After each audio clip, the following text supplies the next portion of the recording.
प्रभु यीशु मसीह के जलाली और सामर्थी नाम में आज दिनांक 6 सितंबर दिन बुधवार को हम आप सब श्रोताओं का हार्दिक स्वागत करते हैं।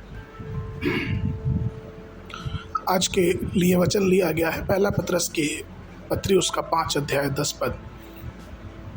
वचन कहता है, अब परमेश्वर जो सारे अनुग्रह का दाता है, जिसने तुम्हें मसीह में अपनी अनंत महिमा के लिए बुलाया है,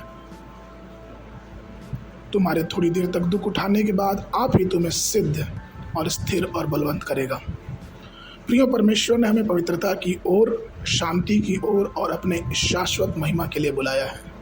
परमेश्वर द्वारा चुना जाना, उसके द्वारा बुलाया जाना कितना महान है। प्रभु ने आपको सिर्फ संसारिक आशीषों के लिए नहीं बुलाया, बल्कि अनंत आशीषों के लिए भी। यह उसका शाश्वत उद्देश्य है कि वो हमें महिमा दे और हमें युगान युग तक बढ़ाता रहे। उन्होंने हमें, जो कभी अजनबी और प्रभु से दूर थे, अपनी संतान होने के लिए बुलाया है। उसने हमें अपने खून से धोया और हमें धर्मी बनाया। वो हमें अपने घर के सदस्य के रूप में देखता है।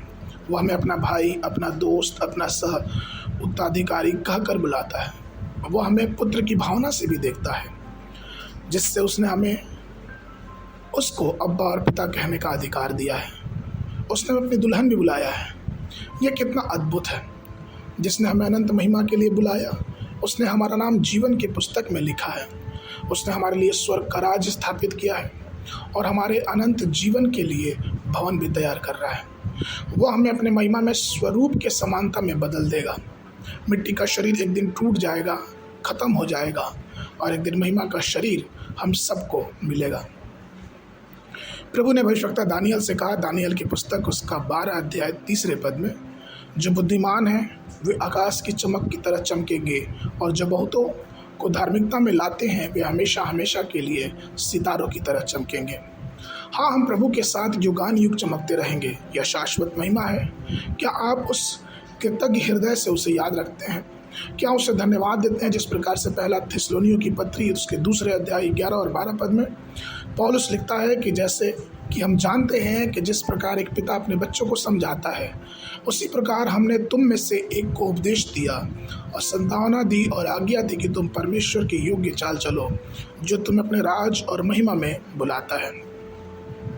प्रियों, आपको अपना आचरण ईमानदारी से और बड़ी धार्मिकता से रखना चाहिए, क्योंकि पहला पत्रस उसका 2 अध्याय और 9 पद में कहता है, पर तुम एक चुना हुआ वंश, राज पदाधिकारी, याजक का समाज और पवित्र लोग और परमेश्वर की निज प्रजा हो, इसलिए कि जिसने तुम्हें अंधकार में से अपने अद्भुत ज्योति में बुलाया है, उसके गुण प्रकट करो। कितना अच्छा है कि परमेश्वर ने हमें बुलाया है।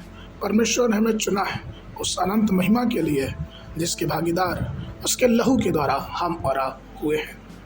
इसलिए बड़ी ईमानदारी और प्रतिष्ठा के साथ, सत्यनिष्ठा के साथ उसकी सेवा में लगे रहें। आज के मनन के लिए इफिसियों की पत्री उसका 4 अध्याय 1 पद, जिस बुलाहट से तुम बुलाए गए हो उसके योग्य चाल चलो। बाइबल अध्ययन के लिए सुबह के समय भजन संगीता उसका 148, 49, 150। शाम के समय पहला कुरिन्थियों की पत्री उसका 15 अध्याय 29 पद से लेके 58 पद तक। परमेश्वर आप सबको आशीष देवे को